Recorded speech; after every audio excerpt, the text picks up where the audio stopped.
Was your dream always to have a family on land with bulls?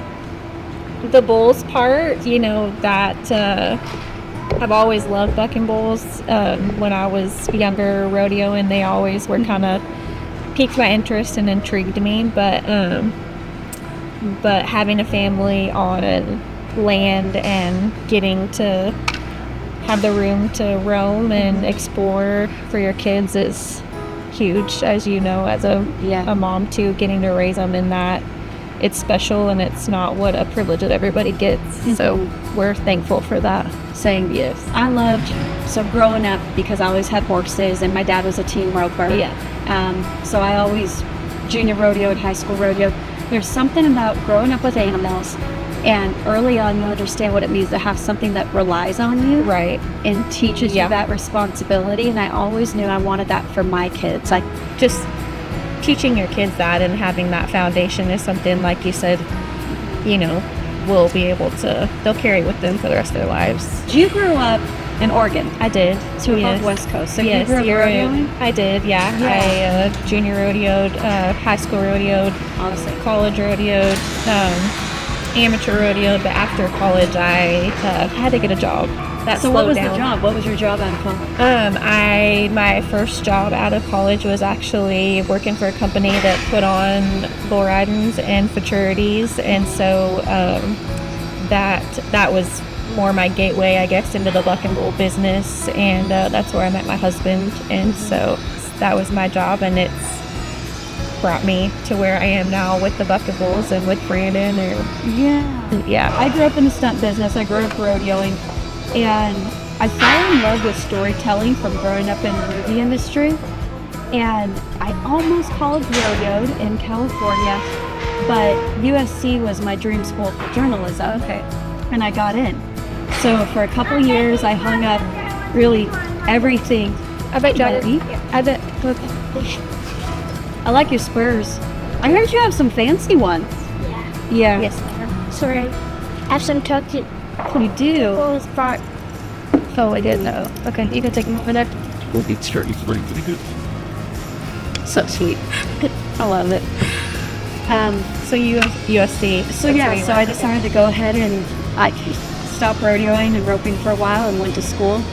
And out of school, I started covering every other sport. I always knew I wanted to do sports. Yeah. Because you watch sports because you enjoy it. You watch the news out of necessity. Right. And not that you can't also enjoy it, but it just felt like I get to be in an environment where everyone loves being there. They want to be there. And I had a mentor tell me, well, cover what you're best at. And I remember thinking, well, I'm best at talking about rodeo, but rodeo is not really on TV because at that time it really wasn't. And that always stuck with me. Man, if only there was a way I could cover what I love the most. So I always understood what it meant to love what you do. So I love storytelling, I love sports journalism, but something stuck with me of I really hope there's a day I can cover Western sports. Again, I met Sean Gleason, David Neal, all of our bosses, and within a year, I was working for PBR. 2 years later, I was full-time.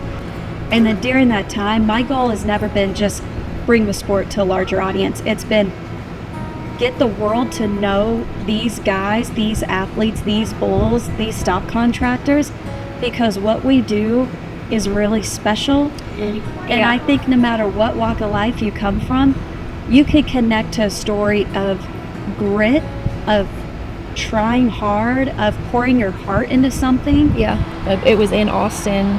I was in the bathroom washing my hands, and this lady was next to me, and she just started saying, I can't believe how much I have enjoyed this. This is so much fun, and seeing these bulls. And I kind of got to talking to her, and it brings a different perspective that these fans are spending their hard-earned money to buy a ticket to come watch what we do, watch the bulls, watch the riders, and I think that just kind of puts into perspective what we're bringing to the table and what we're bringing to fans. And I think it's a unique way of life, but I'm thankful that I get to raise my kid doing it. Because you get to experience life with them. Yes. And there's something so special about that. But what you said, perspective. So every show, and it has been, 10 years now. I just had my 10th World Finals. It's been 8 full time. And during that time, every single show I made a point during the national anthem to just look around and realize every single person sitting there is paying to be there and experience what we get to do every day.